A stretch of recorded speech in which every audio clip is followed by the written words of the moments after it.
أعوذ بالله من الشيطان الرجيم. بسم الله الرحمن الرحيم.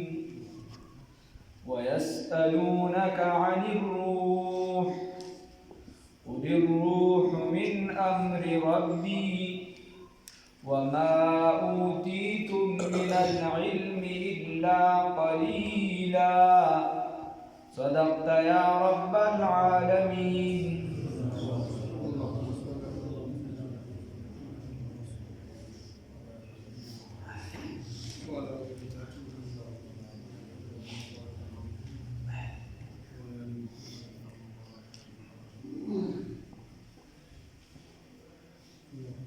نبی کریم صلی الله علیه وسلم په مکه معظمه کې زندگی تیریدله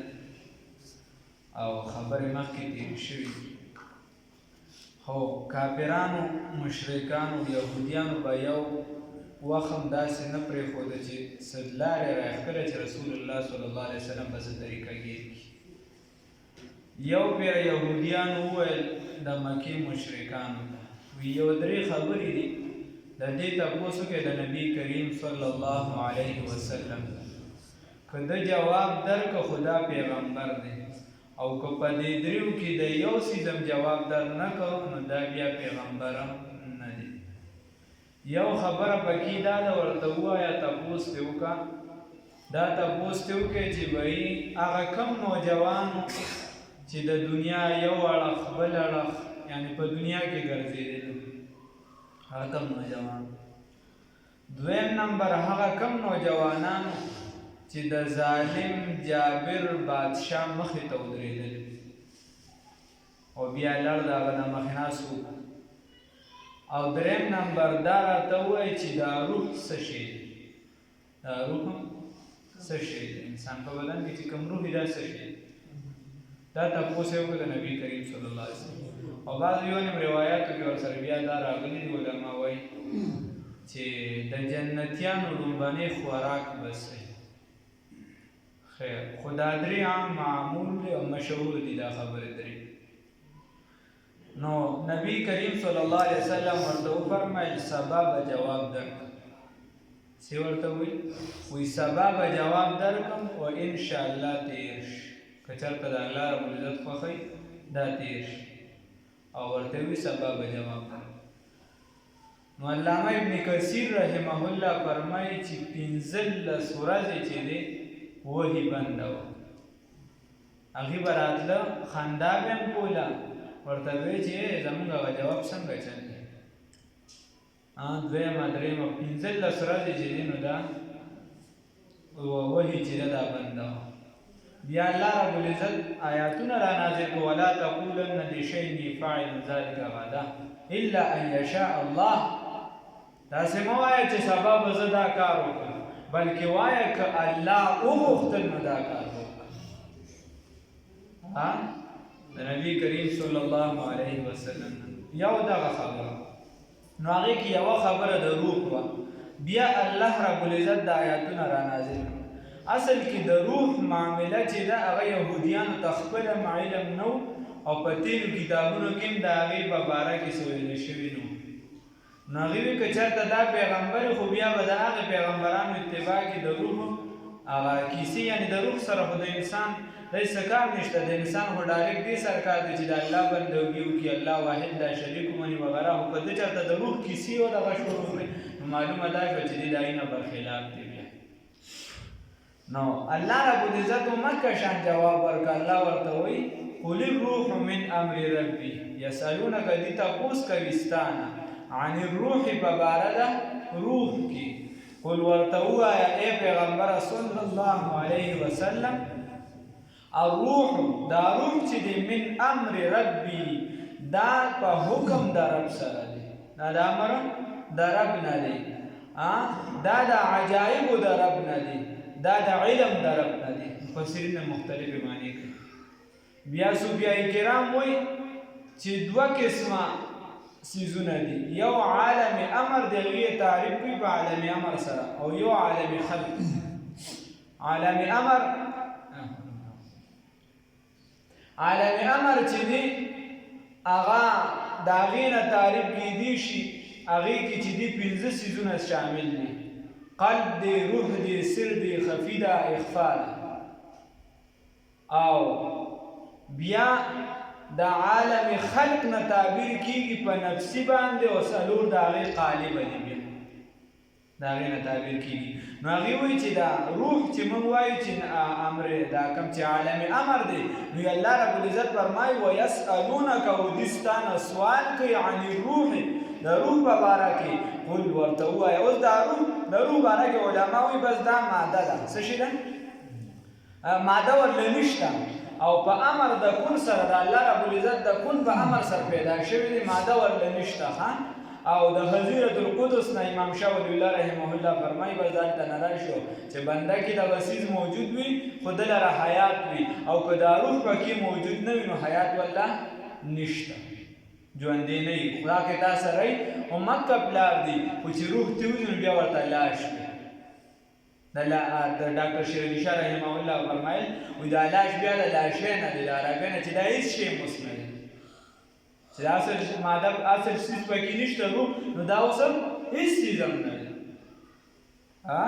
ویسألونک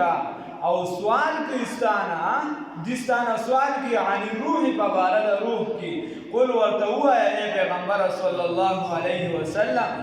الروح دا روح چې دی من امر ربي دا د امر د رب نه دی وما اوتیتم د امر د رب زمانه دی وما اوتیتم و نه دی درکړی شوي تاسو ته من العلم د علم نه الا قلیلا مگر لږ شانتې علم تاسو ته درکړی شوي دی. د دې ډېر علم چاته نشته چې صرف روح دی والی نو د روح علم هم چاته زیاتی نشته او که چېرته د علم هم والی مطلق علم نو د انسانانو علم چې دی د الله په مقابله کې هېڅ شی نه دی، هېڅ شی نه دی. یعنې د یو پیړ هغه ماهرین را جمع که په دغه علم باندې د هغې پوره عبور نشته، په دغه باندې پوره عبور نشته. نو الله رب العزت فرمایي چې و نه دی درکړی شوی تاسو ته علم الا قلیلا مگر لږ. بیا الله فرمایي ولئن شئنا او که چېرته وغواړو موږ نو یو سوال دې ختم شو او دوه سوالونه هغه به بیا وروسته سورة الکهف وغیره هغه را روان دي هغې کې بیا د هغې جوابات شوي دي او د دې لوی ربط چې دی د دې صورت او ورپسې صورت په منځ کې دغه واقعه ده چې سوال یو شوی دی او جواب یې په دواړو صورتونو کې شوی دی. الله یې توفیق راکړي چې ویې وایي ولئن شئنا او که چېرته وغواړو موږ لنذهبن نو یو بسو خامخا یو بسو بالذي هغه قرآن لره اوحینا چې موږ وحي کړي ده الیک تا ته ثم لا تجد بیا به ته ونه مومي لکه د ځان دپاره به په راوړلو د دې قرآن باندې علینا په مقابله زمون کې وکیلا څوک کفیل. الله رب العزت فرمایي وایي ای که چېرته موږ وغواړو نو دا قرآن پاک به وسو دا به وسو او ای ته به بیا څوک کفیل او زمونږ په مقابله کې به څوک داسې کس ونه ګورې چې هغه دا قرآن پاک زمونږ نه واپس راوړي. نو خبره دا ده یو دی د الله رب العزت قانون د الله رب العزت دا دی چې الله وی ابو لهب به جهنم ته ځي تبت یدا ابي لهب وتب او یو د الله رب العزت طاقت دی چې الله رب العزت غواړي چې ابو لهب دی جنت ته لاړ شي نو څوک یې منې کولی نشي خو الله رب العزت داسې کوي نه ځکه الله په خپله فیصله کړې دی او الله د خپلې فیصلې خلاف ورزي نه کوي. دا خو چېرته خمیني وه په انقیاصي اسلامي انقلاب لیکلي دي وایي زه خو هغه خدای هم نه منم کوم خدای چې ابوبکر او عمر له بادشاهي ورکړي. نعوذ بالله من ذلک. نو خدای چې دی د خپلې فیصلې خلاف ورزي نه کوي. مرزا مظهر جان جانان شهید رحمه الله څوک راغله شیعهګان ورته وایي تراله دا ووایه چې ابوبکر صاحب او عمر صاحب څنګه خلک وه ورته زه به څه یم خدای وایي چې زه د دینه رضا یم دي زمانه رضا دي وایي نه دا ابتدا کې خو بیا انتها کې نو وروستو بیا دي خراب شوي وو د رسول الله صلی الله علیه وسلم نه بس هغه ورته زه هغه خدای نه منم کوم خدای چې د چا په باره کې فیصله وکړي چې دا صحیح دی او وروستو هغه غلط شي زه هغه خدای نه منم ګورې هغې ورته خان هغې وویشته بیا د هغې د لاسه مړ شي خیر نو الله رب العزت فرمایي یو د الله قانون دی د الله رب العزت قانون دا دی چې الله رب العزت دا قانون دا قرآن وړي نه خو الله وایي که زه چېرته وغواړم رسول الله صلی الله علیه وسلم ته وایي نو ستا نه یې موړی شم او داسې څوک نشته چې بیا دغه قرآن زمانه واپس راولي او ما سره مقابله وکړي یوه خبره بله خبره د عبدالله ابن عباس وغیره چې کوم روایات دي هغې کې دا ده چې دا یو د خلکو ته چې یرول دي عذاب دي د خلکو ته چې خلکو د قرآن ته رانږدې شئ دا قرآن خپل وګڼئ قرآن د ځان مقتدا پیشوا رهنما وګڼئ ورنه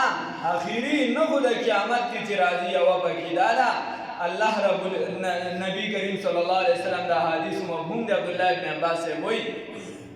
چې قرآن نه به خلک راشي قرآن به ویل غواړي خو د قرآن نه به حروف اوچت شي او صفا پاڼې ورته ښکاري شي هېڅ به پکې نه الله به ته حروف اوچت کړي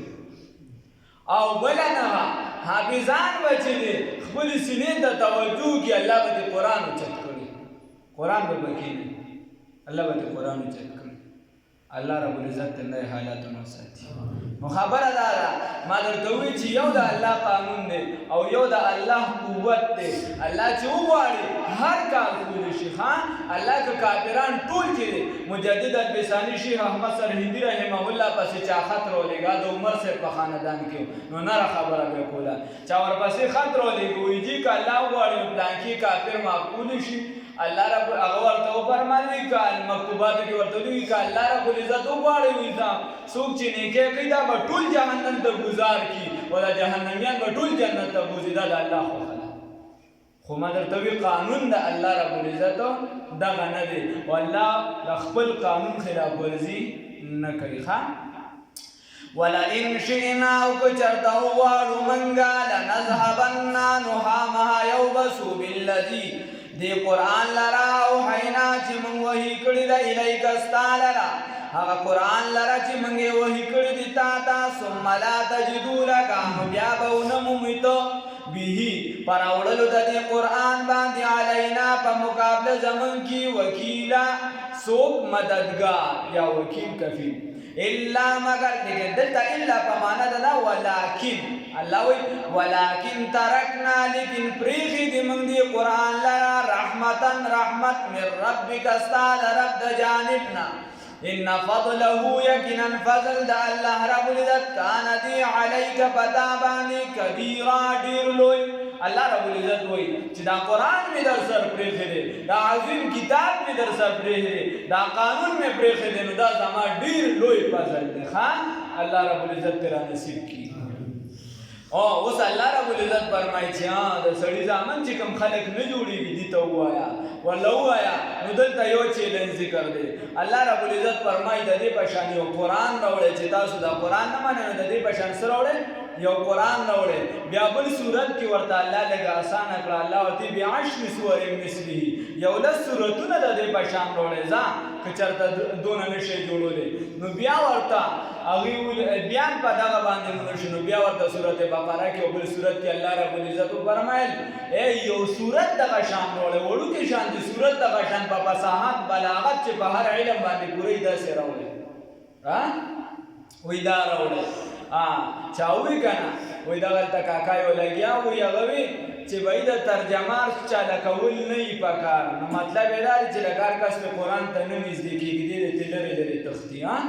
خبره دا ده او الله رب العزت څه وایي ولقد یسرنا الله رب العزت وایي اسان کړی مې دی کاکا نو هغه وایي چې د دې لپاره د بلا علومو ضرورت دی وایي د دومره نه مارتې د دومره نه د علومو له لږ ډېرو ضرورت دی خو خبره دا ده چې هغه د علماو دپاره دي چې د مسایلو استنباط کوي د عوامو دپاره محض مسله او په هغې باندې ځان پوهول دا ورله ضروري ځکه چې دی چا سره پرې مقابلې نه کوي دی به صرف په قرآن ځان پوهوي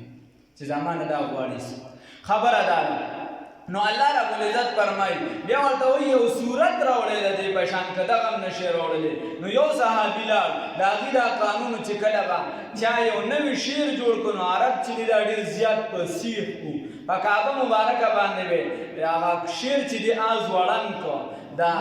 اوښ دا سرمنجي په دې باندې به ولیکو هلته به یې ځوړند کړو چې د دې په شان شعر جوړ کړي. نو چې د چا د شعر په شان به هغه شان فصاحت بلاغت د علم معنی په دغه کې به پوره را نه دی کم شعر د هغې په مقابله کې نو هغه به بس مقابله وګټله.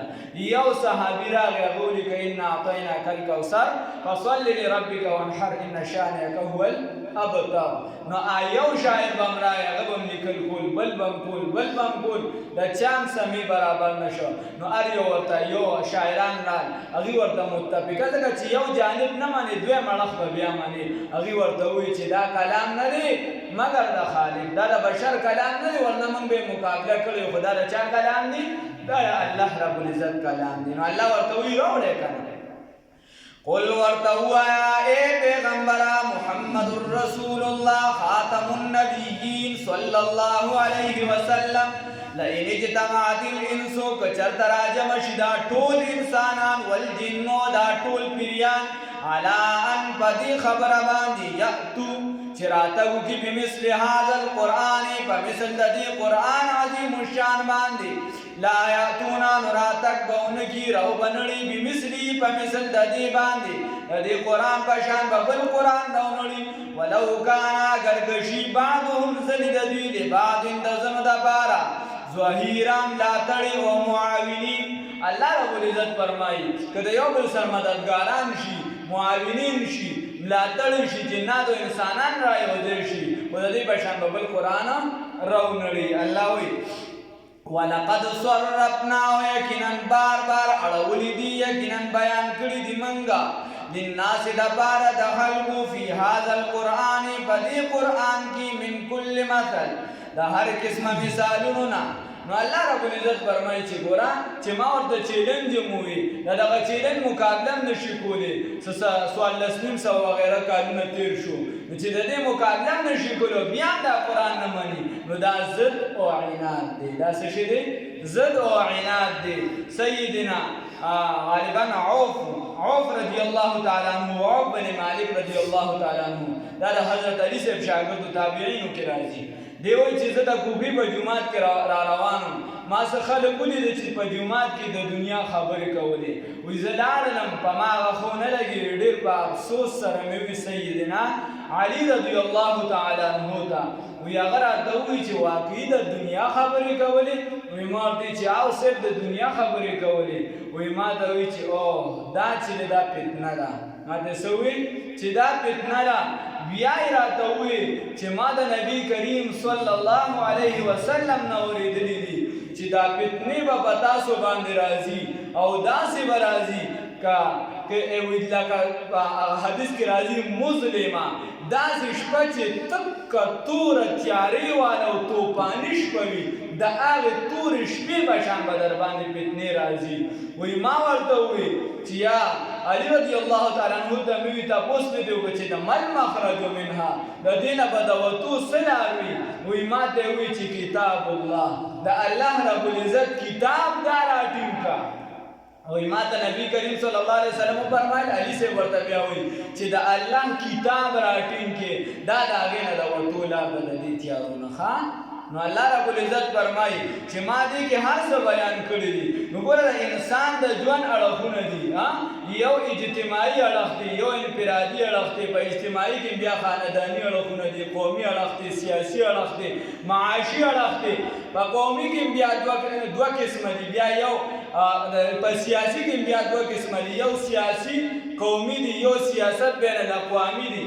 یو چې دی معیشت د قوم دی معیشت او یو معاشي بین الاقوامی به ته چلې معیشت به بین الاقوامی ته ور چلې. نو دا ټولې بنیادي طور ضروري خبرې چې دي الله رب العزت فرمایي انفرادي اجتماعي دا ما په قرآن کې تا د ضروري خبرې چې کومې دي بنیادي هغه درته ما کړې دي. نو سیدنا علی رضی الله تعالی عنہ ورته فرمایي وی بیا ماته نبی کریم صلی الله علیه وسلم او فرمایل چې دا قرآن داسې کلام دی فيه نبأ من قبلکم چې دې کې دروان دي خلکو واقعي دي ستاسو دپاره هانو کیسه به طورې کیسه نه چې عقلمند وي هغه له اشاره کافي ده. الله رب العزت فرمایي چې دا واقعه درته ځکه ذکر کومه چې ته دې ته وګورې نتیجه ترې اخذ کړې چې بهی پلانکي دا قوم هغه دا خطا وکړله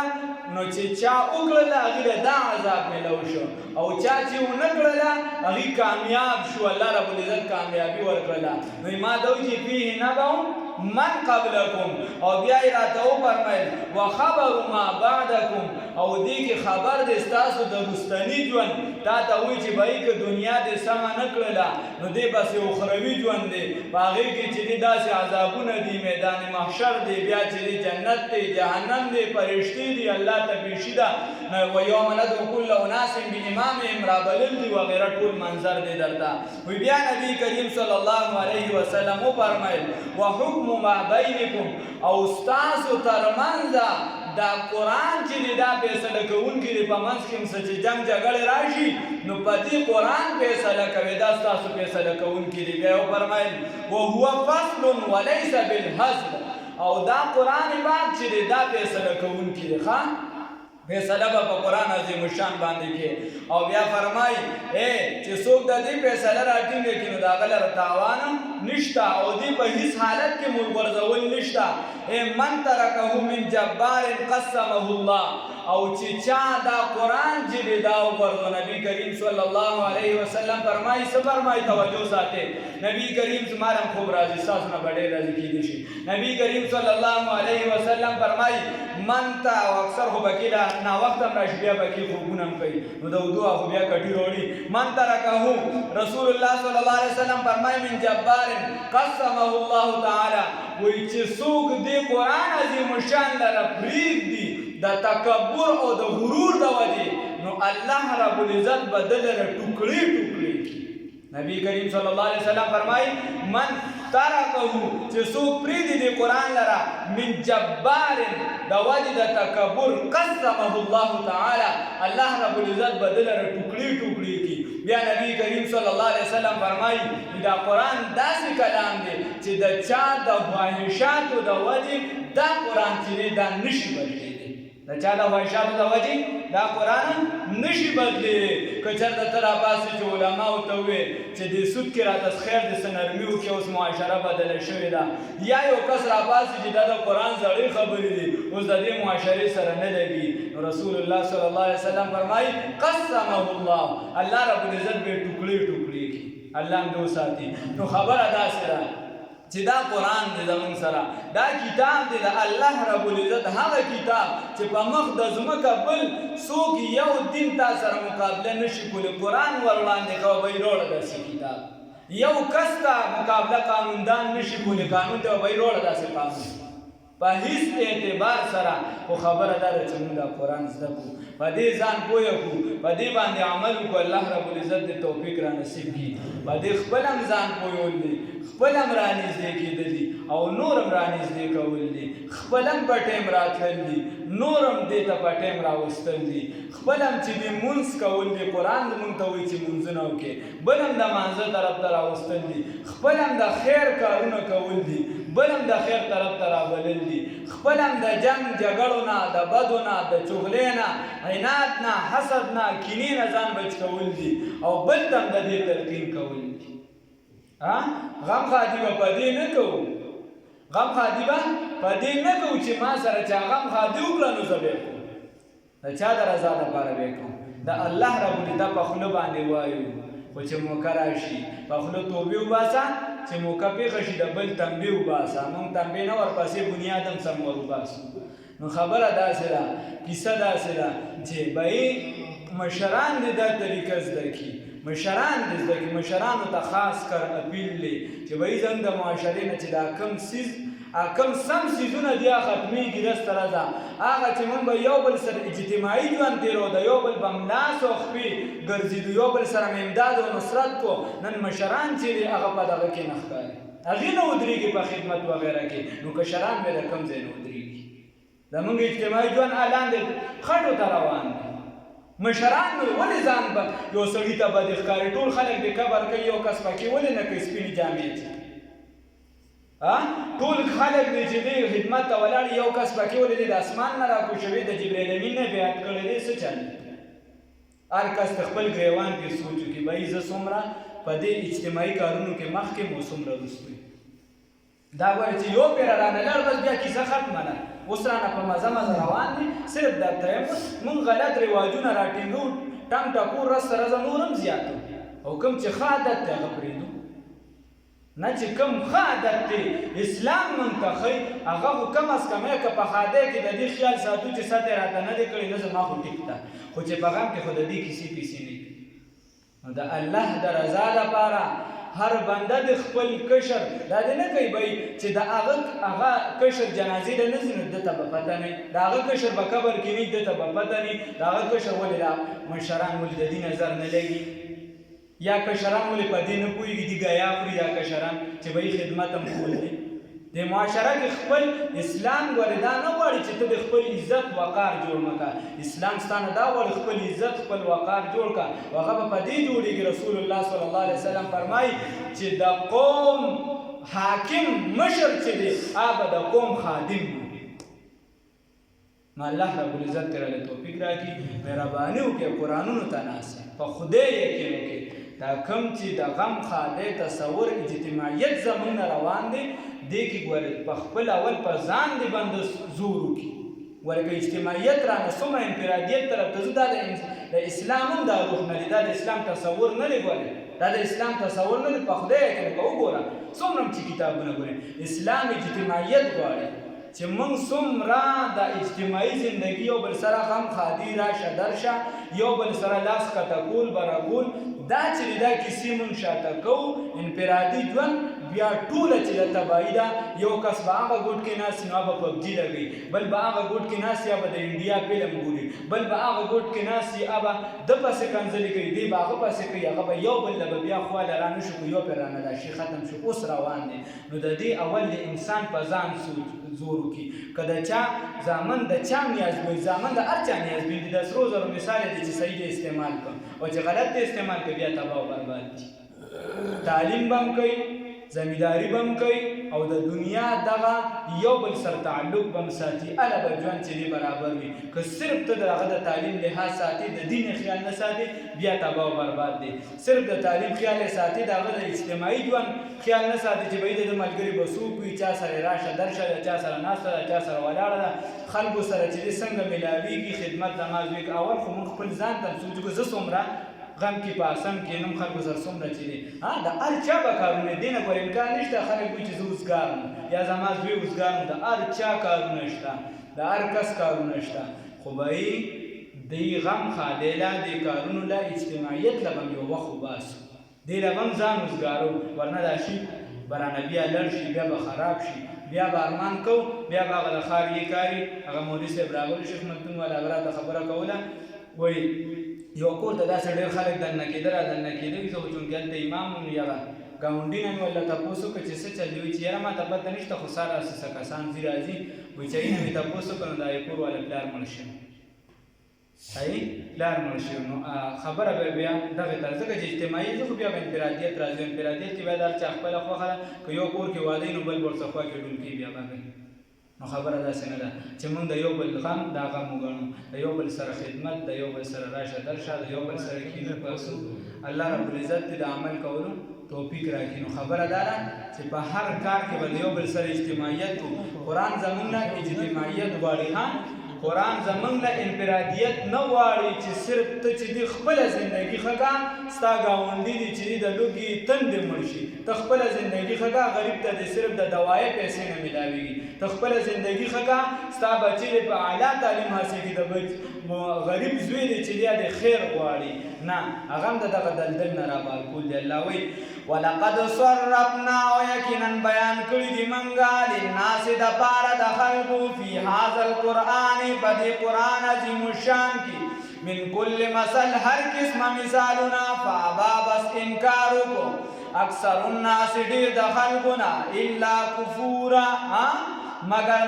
نه منونکي دي انکار وکړو په نه منلو سره علما به کېږي فابا اکثر الناس نو بس انکار وکړو ډېرو خلکو ولا یرضا بشیء نو دوی په هېڅ څیز باندې رضا نه شو الا کفورا مگر په نه منلو باندې دوی خوشحال شو ځکه چې د قرآن نه انکار کو په بل څه خوشحال نه شو په څه خوشحال شو په نه منلو باندې نو الله دې د دغې ډلې نه وساتي الله دې توفیق راکړي الله دې د اجتماعي سره موږ ټچ وساتي او ملګرو کوشش کوئ وختي راځئ په ټیم راځئ نور ملګري ځان سره قرآن طرف ته راولئ الله دې توفیق راکړي